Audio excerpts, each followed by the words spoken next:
Welcome back दोस्तों, आ चुके हैं वापस डबल AR रिव्यूज में। जिस मूवी का मच अवेटेड रिव्यू हम लोग वेट कर रहे थे अपने चैनल पे लाने का, उसका नाम था धुरंधर। धुरंधर। यस, इसमें म्यूजिक का क्यू डालना था बट शायद नहीं हो पाएगा वो। अगर हो गया तो आप म्यूजिक जरूर सुनेंगे। तो इस मूवी के रिव्यू से पहले हम आपको ये बताना चाहते हैं, इस मूवी के जितने भी आपने पुराने वीडियोस देखे हों उन सबको भूल जाइए। एक ऐसा रिव्यू आपको मिलने जा रहा है जो कि एकदम करेक्ट, ऑनेस्ट और ट्रू होगा। और एक ऐसा फैक्ट भी हम आपको इस वीडियो में बताएंगे जो कि आप सुन के एकदम दंग रह जाओगे। वीडियो के अंत तक बने रहें उस फैक्ट को जानने के लिए। तो स्टार्ट करते हैं रिव्यू मूवी का। ठीक है, so I think we would break it into parts so that we can break down the best of the movie and worst of the movie. So I think we'll start with the story. आपको story कैसी लगी? Story मतलब काफ़ी ज़्यादा realistic है और जितने भी कैरेक्टर्स हैं, जैसे कि हमने तो पिछले वीडियो में डिस्कस किया था, वो सब के सब रियल लाइफ बेस्ड है। बस रणवीर सिंह के कैरेक्टर को छोड़ के, जैसे कि डायरेक्टर बोल रहा है, मैं तो इस बात पे एकदम एग्री नहीं करता। वो प्योरली एक रियल लाइफ स्टोरी से ही लिया गया कैरेक्टर है, बट जो भी डायरेक्टर को दिक्कत हो उसने इस बात को रिवील नहीं किया है। बाकी सारे कैरेक्टर असली हैं। जिनको भी थोड़ी बहुत हिस्ट्री पता होगी उनको स्टोरी पहले से ही पता है, क्योंकि ये सब एक्चुअली हुआ है। और वही मैं रितिका से यही बात कर रहा था कि स्टोरी काफ़ी बोरोड है, रियल स्टोरी नहीं है। और रियल स्टोरी नहीं है इसलिए कई लोगों को अच्छा भी लगेगा, क्योंकि ये एक्चुअली हो चुका है। अगर ये फिक्शनल स्टोरी होती तो फिर कुछ लोग इस पर आपत्ति उठाते कि इतना ज़्यादा इंडिया को आपने वो किया हुआ है, क्या कहते हैं, ऊपर बढ़ा चढ़ा के दिखाया है, इतना बेकार भी नहीं है पाकिस्तान, बट एक्चुअली है, क्योंकि ये सारी स्टोरी रियल है। आप क्या कहेंगे? तो स्टोरी के मामले में even I feel that it is a already known story. Nothing, मतलब if a person is aware, थोड़ा बहुत आइडिया लग जाएगा when the movie starts. The only thing I felt it was too long. 3.5 hours की movie बनाई। Will tell you the negative और the positive। एक चीज़ जो हम आपको एंड में बताएंगे, that's something additional that most of the reviews might not tell you, so we'll tell you at the end. But बहुत लंबी स्टोरी है। मुझे ऐसा लगता है कि फिक्शनल स्टोरी ऐड अभी नहीं करी है, ठीक है। अभी तो इंस्पायर्ड कैरेक्टर है और मुझे कहीं ना कहीं लगता है कि it is an inspired character only of Ranveer Singh. Rest is exactly the same. उसके कैरेक्टर को थोड़ा सा एग्जैजरेट करके दिखाया है because it does not match with the real life story of Mohit Sharma. ऐसा हो सकता है, मतलब मैं श्योर नहीं हूं। मुझे तो लगता है कि दिखाया जो है वो सही दिखाया है, क्योंकि इस फिल्म के डायरेक्टर हैं मिस्टर आदित्य धर, जो कि प्योरली एक गवर्नमेंट ऑफिशियल की तरह ही ऑपरेट करते हैं। इस बात पे कई लोगों को आपत्ति हो सकती है, बट मैं तो इस बात पे फुल्ली एग्री करता हूँ। इसके प्रोड्यूसर कौन है? जियो स्टूडियोज। जियो किसकी कंपनी है? सरकार की कंपनी है, क्योंकि मुकेश अंबानी एक सरकारी एजेंट अगेन है। तो ये पूरी तरह से एक सरकारी एजेंट ने जो फिल्म बनाई है उसमें क्यों स्टोरी गलत दिखाएगा वो? और अगर दिखाएगा तो मैं उस स्टोरी से अग्री करता हूँ, वो सही दिखाई है उसने। ठीक है, for coming back to the direction and the director Aditya Dhar particularly, it's not his style of direction.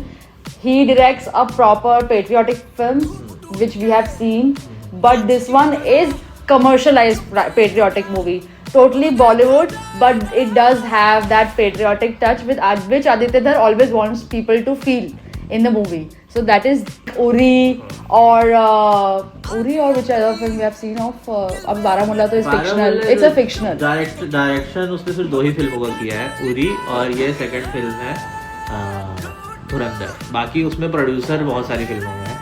तो बारामूला में producer Kashmir Files, I think that was also Aditya Dhar movie. Producer ही होगा, director. So anyways, his basic idea of a patriotic film, you will feel it, but it is lot more commercialized. Total Bollywood movie की तरह ही बनाई है उसने movie. Next, उसके बाद क्या था? coming on to the music of the movie. Music तो जैसे कि आप देख ही रहे हैं कि हर जगह इसका म्यूजिक छाया हुआ है। पीछे बैकग्राउंड में भी आप इसी का म्यूजिक सुन रहे हैं। तो ये म्यूजिक जो है वो पूरा, जैसे स्टोरी मैंने बोला कि बोरोड है रियल लाइफ इंसिडेंट से, वैसे म्यूजिक भी पूरी तरीके से बोरोड है, क्योंकि म्यूजिक जो है वो सब पुराने गाने ही दोबारा रिवैम्प करके लाए गए हैं। उसमें थोड़ा सा रैप का एलिमेंट ऐड किया गया है, थोड़ा रिमिक्स किया गया है, उसको बीट्स ऐड की गई है, बस सारा music almost 90-95% of it is borrowed from old songs. पर वो बहुत अच्छी तरीके से फिट किया गया है, चाहे वो कारवां की तलाश हो, चाहे वो नादे दिल परदेसी को हो। पूरी बढ़िया तरह से हर मूवी के एक सीन में उसको अच्छे से फिट किया गया है। मतलब ये नहीं कि सिर्फ एक बीच में गाना आ जा रहा है, कुछ इवेंट है, पीछे शादी में 4 लोग डांस कर रहे हैं, ये नहीं। पूरी मूवी में जो जो इम्पोर्टेंट सीन्स है तो- उसमें अच्छे से बैकग्राउंड म्यूजिक। हाँ, I think it's the background music thing जो आई थिंक एनिमल में बहुत ज़्यादा लोगों को बहुत अच्छी लगी थी. So I think they have added that feel to that movie. Any segment कह लो या पार्ट्स में ही मूवी है वो, ऐसी नहीं कि कंटिन्यूटी वाली मूवी है. You will feel it in parts. So every segment has been given a background music which goes with it. So that I think has done been nicely.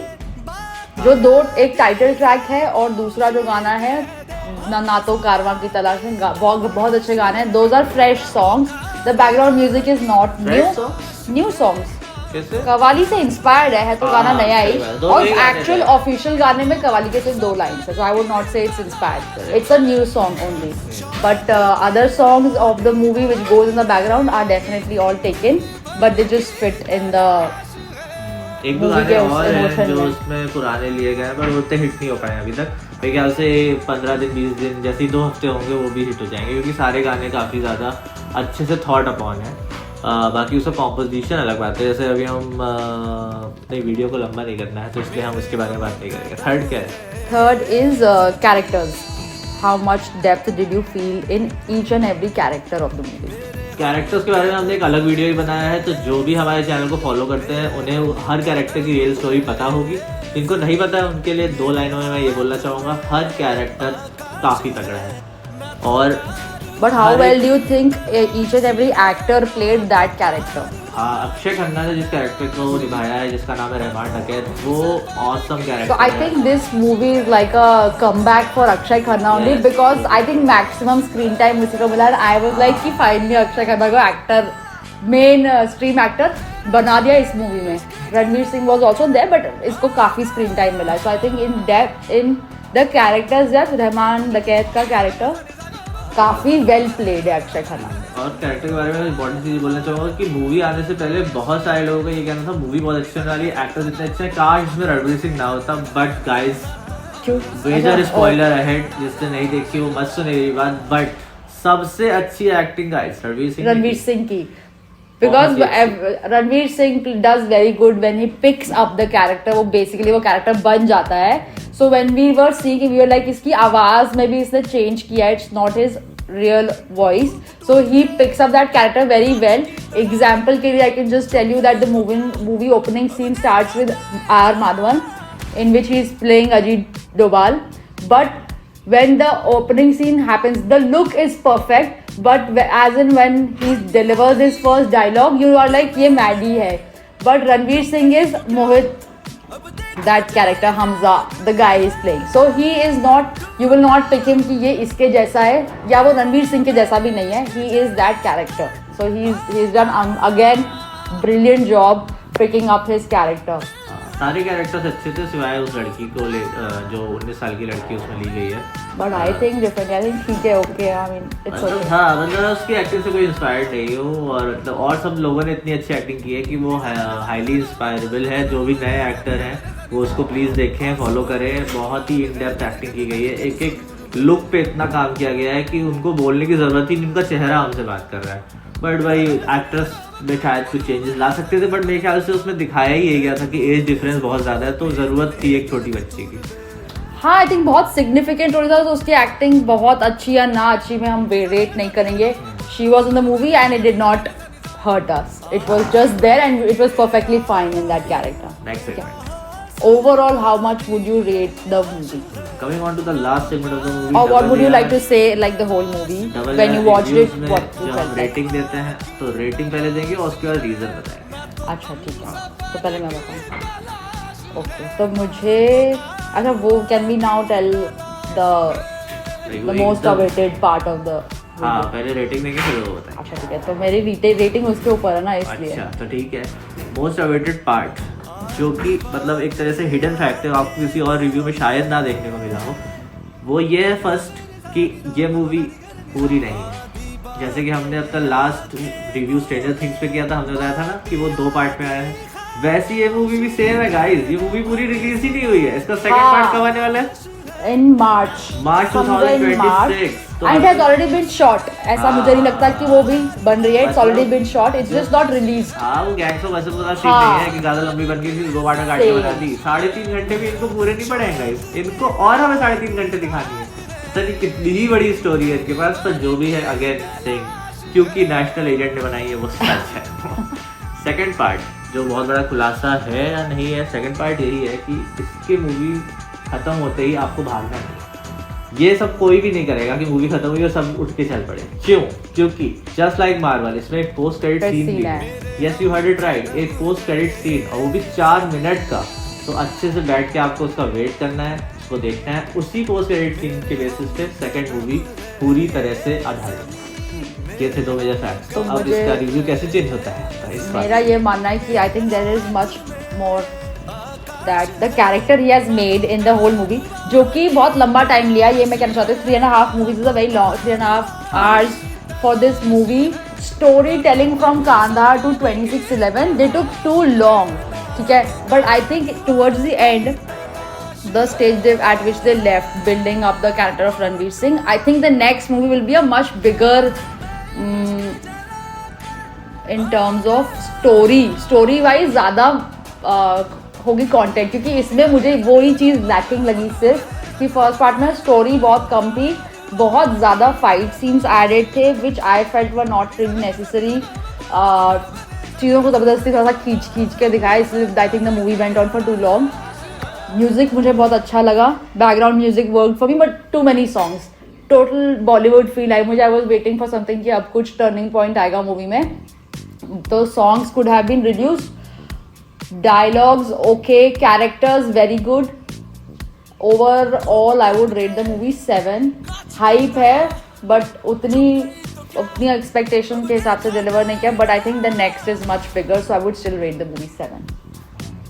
मैं तो इस मूवी को देखने से पहले ही इसको 9.5 दे चुका था, बट मूवी देखने के बाद मुझे ये रियलाइज हुआ कि मूवी स्टिल 9.5 है, पर वो 9.5 वाला पार्ट सेकंड पार्ट। हाँ एग्जैक्टली, क्योंकि अभी कैसे दिखाया गया है कि जैसे माइक्रो इकोनॉमिक्स और मैक्रो इकोनॉमिक्स होती है कि माइक्रो इकोनॉमिक्स में आप किसी चीज़ की डीप में जाके उसकी वजह जानते हो और फिर मैक्रो इकोनॉमिक्स में उस पर इम्प्लीमेंटेशन करते हो। तो ये अभी अपनी डोमेस्टिक मार्केट में घुस के, यानी कि पाकिस्तान के डोमेस्टिक रीजन में घुस के इन्होंने उसकी वजह जानी है, जो पाकिस्तान की इंटरनल पॉलिटिक्स थी, उससे उन्होंने अपना एक वो निकाला है सब्सटेंस, और अब उसको इम्प्लीमेंट करेंगे इंटरनेशनल पॉलिटिक्स में, यानी कि जब इंडिया को एक्चुअली अफेक्ट करने वाला पार्ट सेकंड। हाँ, बिकॉज इसमें बहुत ज़्यादा इम्पैक्ट नहीं दिखा कि जो रणवीर सिंह का कैरेक्टर है वो वहाँ जाके क्या हेल्प कर रहा है इंडिया की, या वो कितना पोटेंशियल एसेट है, ये इस मूवी में कहीं रिजल्ट में दिखा नहीं, कोई रिजल्ट तो इसलिए we are anticipating that it is going to be a bigger better level story in the next part. That's why I would like to rate. मैं अभी तो इसको रेटिंग देना चाहूँगा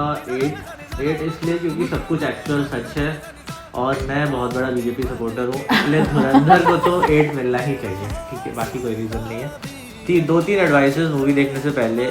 एक, आप कभी भी इस पे, और मुझे जो एक वीक फैक्टर लगा, हाँ, this is why his rating and my rating might differ. I am not very politically aware of all the events that have happened. I have just seen movies or clips or references very casually, so I was feeling that it was too many characters in the movie and I could not keep track कि अरे ये कौन है, अब ये क्या हो रहा है. So मुझे लगता है उस सेंस में थोड़ी सी complicated हो गई थी.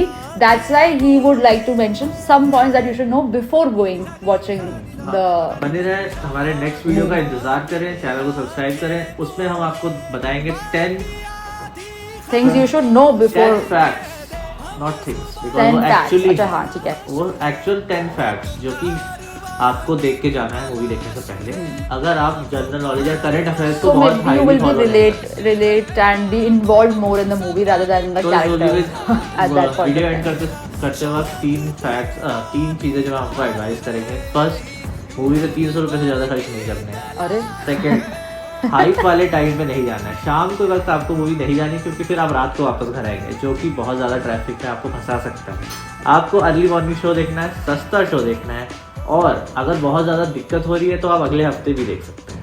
कोई ऐसी चीज़ इसमें नहीं है जो आप मिस करके आपके जीवन में कोई भी प्रभाव पड़ेगा. वो तो किसी मूवी में नहीं होती है. नहीं, बहुत सारी मूवीज होती. मार्वल की मूवी अगर मैं फर्स्ट डे नहीं देखूंगा तो मेरा जीवन खराब हो जाएगा, क्योंकि वो पूरा इंस्टाग्राम से भर जाएगी उसके साथ. तो ये भी भर जाएगी. ये भर बट जाएगी, इसमें वैसे स्टिल तो everything is known. Still everything is known. There is no new factor और new story, new segment of the movie that you will say कि अरे ये तो लीक हो गई, तो मुझे पहले पता चल गया. You already are aware, that for sure. Third point यही है जो उसने अभी बताया कि कुछ फैक्ट्स इसमें है, अगर आप पहले से उसको पढ़ के जाएंगे तो आपका एक्सपीरियंस ट्विस्ट और अच्छा हो सकता है। आप 7.5 से 8 पे आ सकते हैं। आपने 7 दिया? हाँ तो मैं 7.5 तक तो 7 से 7.5 तक तो डेफिनेटली पहुंच जाओगे। वो मेरा नेक्स्ट वीडियो 8 तक आ सकते हैं।